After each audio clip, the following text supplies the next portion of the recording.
I knew agreeing to dinner was a bad idea the moment the invitation arrived. It came not as a message or a call, but as a thin metallic card that slid under my apartment door with surgical precision. No knock. No warning. Just a whisper of movement against tile and the soft clink of metal settling. The card shimmered like oil on water. My name, Evan Marshall, was engraved in perfect English, though I'd never taught my alien friend how to write cursive. Beneath it, "You are cordially invited to dine with the family of K.R. Thala. Attendance is requested." Not requested. Requested in alien culture often meant expected. Sometimes it meant mandatory. And sometimes it meant something much worse. I swallowed and glanced toward my living room couch, where K.R. Thala sat cross-legged, her tall, willowy frame folded like an origami sculpture. Her skin was a soft lavender tone, her eyes black and reflective like polished obsidian. She looked up at me with the unsettling stillness her species always had. No blinking, no twitching, no micro-expressions. "Is this normal?" I asked, holding up the card. K.R. Thala tilted her head by exactly 13 degrees. "My mother wishes to meet you." "That's not an answer." "In my culture," she said, "it is the only answer that matters." I sighed. When humanity made first contact with the veil-born species 3 years ago, we were ecstatic to meet a peaceful alien civilization. What we didn't anticipate was how unreadable they were. No facial expressions. No tone variation. No body language cues we could decipher. They might as well have been carved from marble. And now I was going to have dinner with one of them, with her mother. I couldn't even read K.R. Thala's intentions half the time. Reading her mother? Impossible. Still, refusing was unthinkable. The Veilborn were our first interstellar allies. Diplomacy mattered. And, inconveniently, K.R. Thala was my friend. So 2 hours later, I stood outside an embassy shuttle, adjusting my suit jacket like it could save me from whatever was ahead. "You will be fine," K.R. Thala said. "That's what people say before horror movies begin," I muttered. The shuttle ride was silent. The city outside blurred into neon streaks. My heartbeat grew louder with every passing minute. When we arrived, the Veilborn residence looked less like a building and more like a sculpture grown from dark crystal. No windows. No doors that I could see. The walls pulsed faintly, as if breathing. A seam appeared in the wall and parted soundlessly. Inside, the air smelled faintly metallic and floral at the same time. A tall figure waited at the center of a wide chamber. K.R. Thala stepped forward and bowed deeply. "Mother, I have brought the human." The figure turned. She was taller than K.R. Thala by a full head, her frame draped in a flowing garment that shimmered like starfields.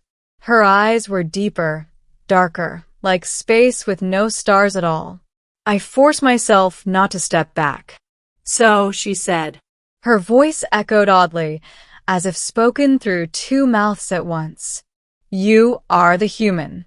I nodded. "Yes, ma'am. Evan Marshall. Thank you for inviting me." "I have not invited you," she said. "I have summoned you." My throat tightened. "Great start." "Dinner awaits," she continued. "Follow." No greeting. No smile. No warmth. Nothing. And yet, something in the way she looked at me felt curious. Not hostile. Not welcoming either. Like a scientist observing a specimen. I reminded myself, don't project human emotions onto aliens. That way lay madness. The dining chamber was a circular room with a table of dark glass in the center. There were no chairs, just cushions that molded themselves when sat upon. Plates appeared from hidden compartments in the floor, rising silently. On them were dishes unlike anything I'd ever seen, translucent cubes filled with swirling colors, delicate strands of something glowing faint blue, and a bowl of liquid that reflected no light. I stared. This is food. Yes, Kearthala said, already seated. Her mother took her place opposite me. Eat, the mother said. I picked up a cube with trembling fingers. It felt cool, like holding a piece of ice that didn't melt. I bit into it.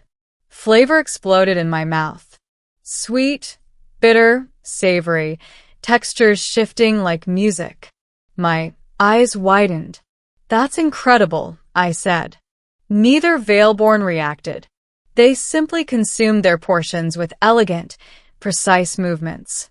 Silence settled. I tried conversation. So, Mrs. Kearthala's mother. I am Vrakas, she said. Right. Vrakas. I, work in xenolinguistics. It's an honor to meet you. I know, she said. I see. More silence.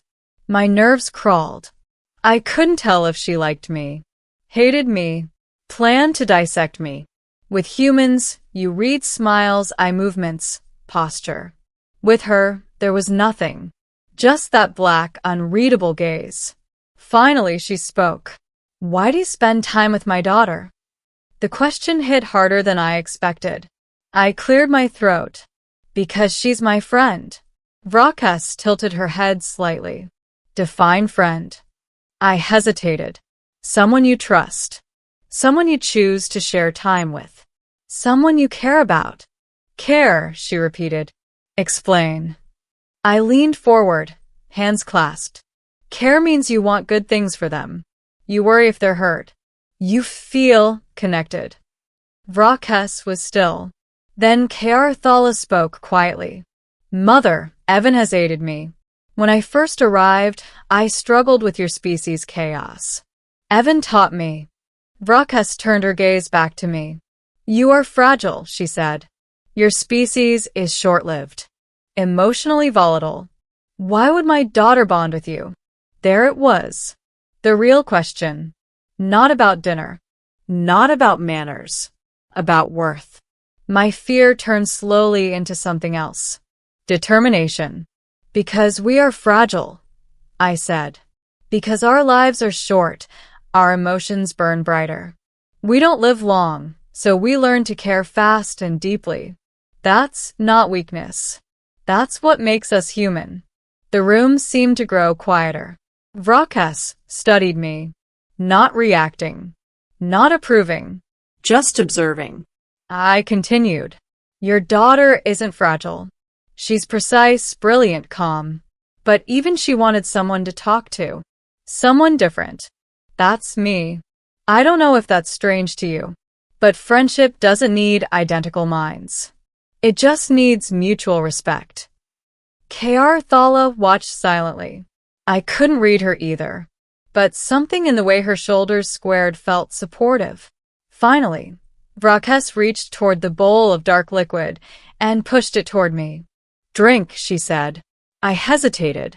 It reflected nothing. No light. No image. Just darkness. What is it? A test, she said. Of course it was. I took the bowl and drank.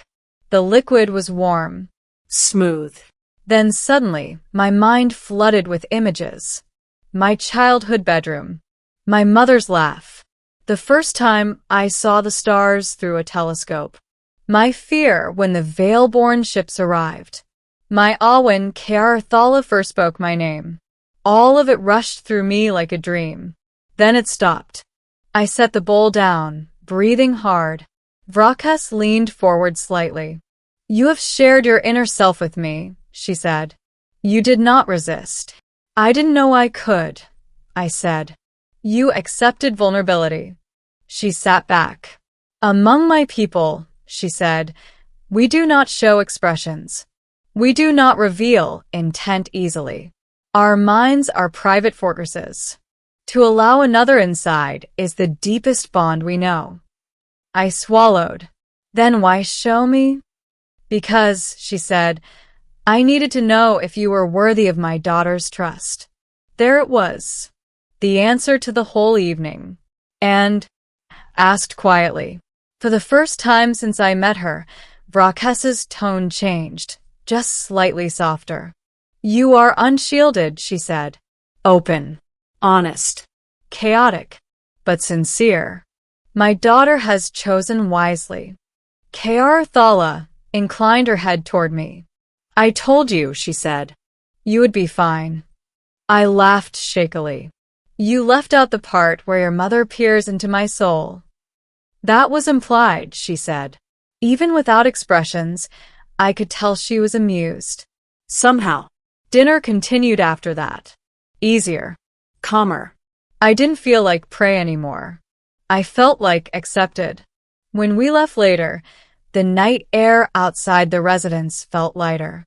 The city's sounds returned. Cars. Voices. Life. I exhaled deeply. I thought I was going to die, I admitted. K.R. Thala walked beside me, hands folded behind her back. My mother does not kill guests, she said. That's comforting. After the fact.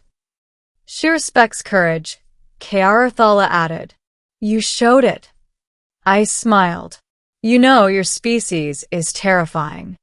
Yes, she said. Many species say this. I think I'm getting used to it. We reached the shuttle. Before entering, K.R. Thala paused. In my culture, she said, my mother's acceptance is rare. She now considers you extended kin.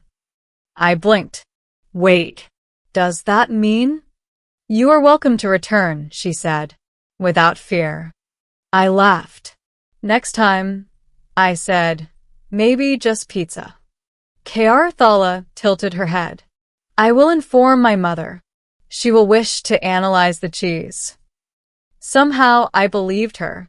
As the shuttle lifted into the city sky, I realized something profound. Humanity had met the stars. We had found aliens beyond imagination, and somehow, through fear, silence, and unreadable intentions, we had done the most human thing possible. We made a friend. The shuttle hummed quietly as it carried us back toward the human district. Neon light spilled across K.R. Thala's smooth lavender skin, painting her in colors that didn't belong to her world. For once, she didn't sit perfectly still. Her fingers tapped lightly against her knee. I glanced sideways. You're thinking. Yes, she said. That's never a comforting sentence coming from you. She turned her dark, endless eyes toward me. You fear my species because you cannot read us.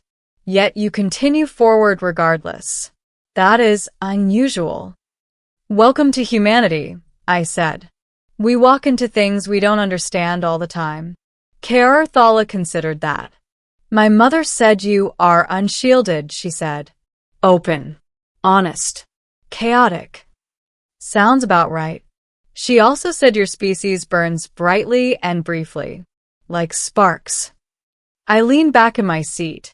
That's not an insult where I come from. No, K.R. Thala said. It is admiration. The shuttle crossed the boundary into the human-controlled sector. Buildings became messier. Lights flickered inconsistently. Advertisements blared too loud. People crossed streets without waiting for signals. Disorder. Humanity in its natural habitat. K.R. Thala watched it all through the window. You live without stillness, she said. Without silence in your minds. Yeah. It's exhausting. Yet you endure. I shrugged. That's kind of our thing. The shuttle landed. I stepped out into the cool night air. K.R. Thala followed. Before we parted, she raised one long finger and touched it lightly against my forehead. A veil-born gesture. A sign of shared trust. My mother will speak of you, she said. Other elders will know your name. That sounds either very good or very dangerous. Both, she said. I laughed. Story of my life. She inclined her head. Rest well, Evan Marshall. You have crossed a threshold few of your kind have reached. And I did it without exploding. Personal victory. K.R. Thala turned, and walked back toward the embassy transport. Her silhouette melted into the artificial night. I stood there for a moment, letting the city noise wrap around me. 3 years ago, we had looked up at alien ships in our skies and wondered whether humanity would survive contact. Tonight, I had shared dinner with something older than my species, stared into an abyss of unreadable intent, and come out the other side accepted. Not because we were stronger, not because we were smarter, not because we were superior, but because we were willing to open our fragile, burning, chaotic hearts and say, "Here I am. Take me as I am." And somehow, the universe answered, "You are enough." I headed home beneath the glowing sky, feeling very small. And for the first time in human history, small didn't mean powerless. It meant brave.